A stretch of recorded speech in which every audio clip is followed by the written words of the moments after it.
Naiwan mo. Thank you. Maganda ka. Kahit hindi ka magtago dyan sa pulang tela na yan. Ano bang nangyari dyan? Kaya mula noon, hindi na talaga kami natigil mag-usap. In love talaga. Nagkikita kami every week. And parang first time na may maparanas sa akin na ang ganda-ganda ko kahit na ganito yung itsura ko. Masaya ako kung nakahanap ka ng lalaking tatanggap sa'yo. Kailan kaya ako? Tsaka excited na akong makilala siya. Nasa na ba siya? Sabi niya sa akin on the way na siya. Grace. Zach, si ate. Ate, si Zach. Hello po.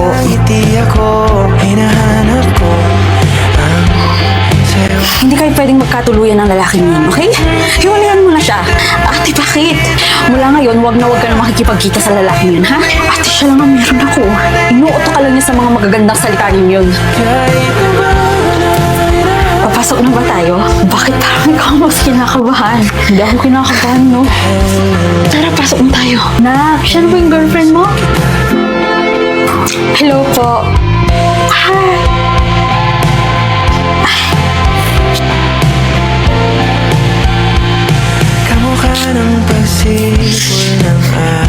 Sa dinami-dami ng babae, bakit siya pa? Nakita mo ba kung ano yung tsura niya? Sabihin mo muna sa kanya lahat ng totoo bago niya ipagpatuloy yung pagmamahalan niyo, okay?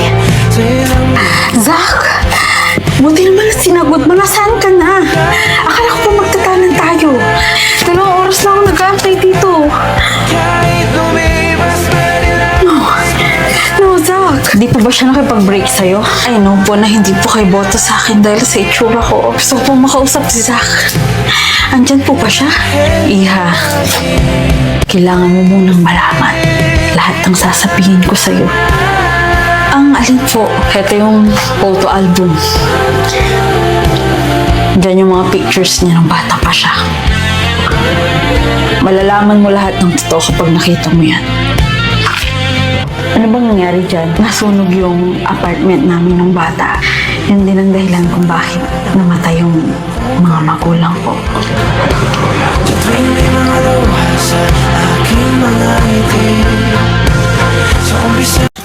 Yan yung sinasabi ko sa'yo, anak. Pumili ka ng tamang lalaki na pakakasalan mo. Eh, mabuti na nga lang at wala ka pa dun sa event at bago ka pa pumunta dun, eh, malaman mo na agad kung ano yung pinagagawa ng nobyo mo sa ospital habang nagpapacheck up siya. Kada check up. Huwag kang tumuloy sa venue, huwag kang magpakasal sa kanya. Welcome home, anak.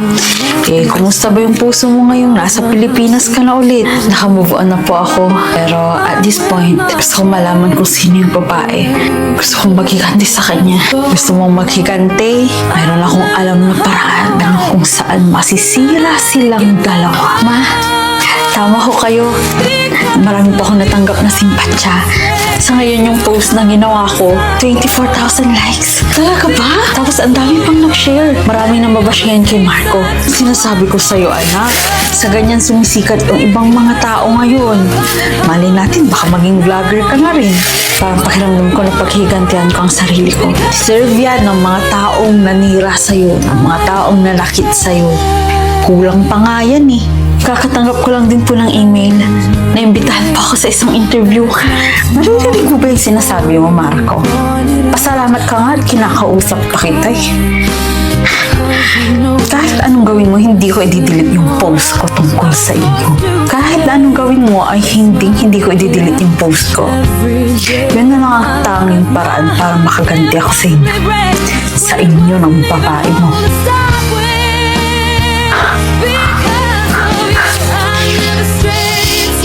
Anak, may nalaman ako tungkol doon sa babae. Kilala niyo na siya? Nakagawa tayo ng malaking pagkakamali. Anong pagkakamali? Pinaghahanap na tayo ng mga pulis ngayon. Alin, siya yung sinasabi ko sa'yo. Siya yung nililigawan ko, si Yana. Hello, Yana. Lenny, kapatid mo Kuya Rambo. Pwede mo magtanong, anong oras na? 5:54. 5:54 na? Ay, kailangan ko na palang umsi. Inalis na ako, ha? Ay, hatid na kita. Kukunin ko lang yung helmet ko. Saglit lang.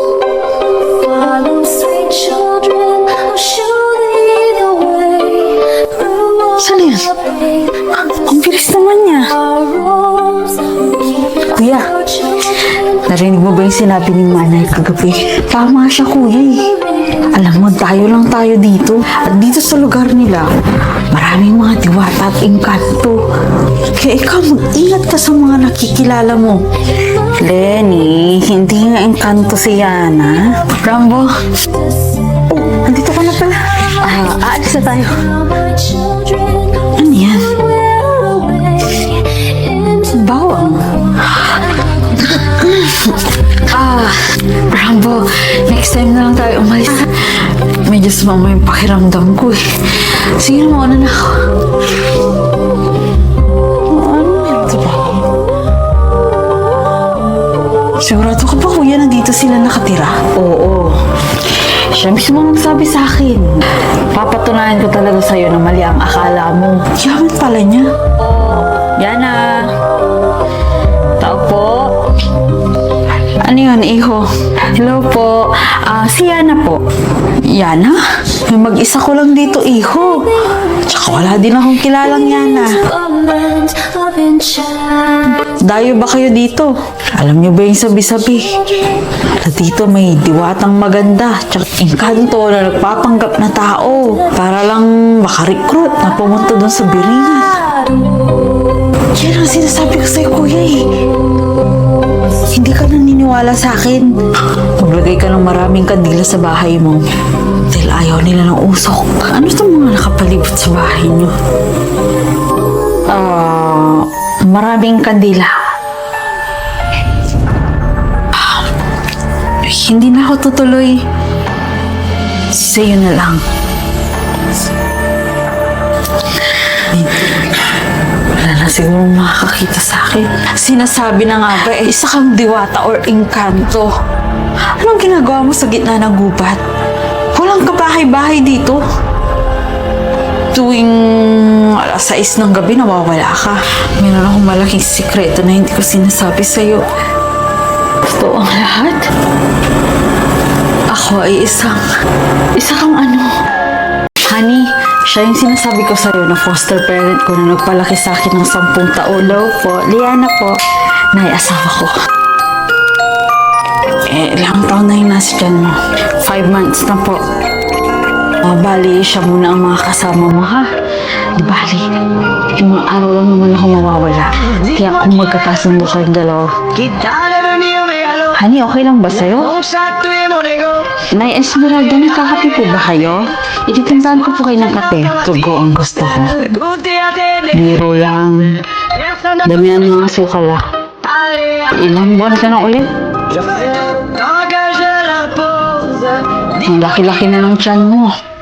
Pagsapit ng 6 na buwan, sariwang-sariwa na ang ano pong ibig niya sabihin, Nay Esmeralda?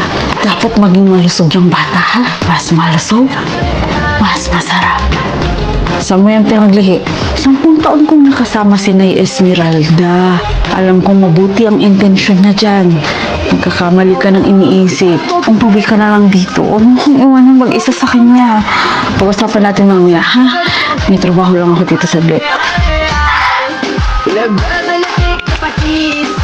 Hello, Bes? Di ba yung nabanggit kong mga palatandaan sa akin dati kung paano malalaman na aswang ang isang tao? Nay Esmeralda, alis po muna ako. Nay Esmeralda. Nay Esmeralda. J'ai fini de te regarder. Allez, allez, allez.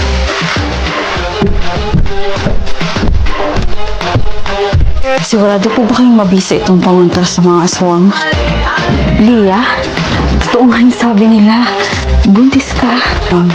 Sorry ho, pero hindi ko po kayo kilala eh. Ako si Esmeralda.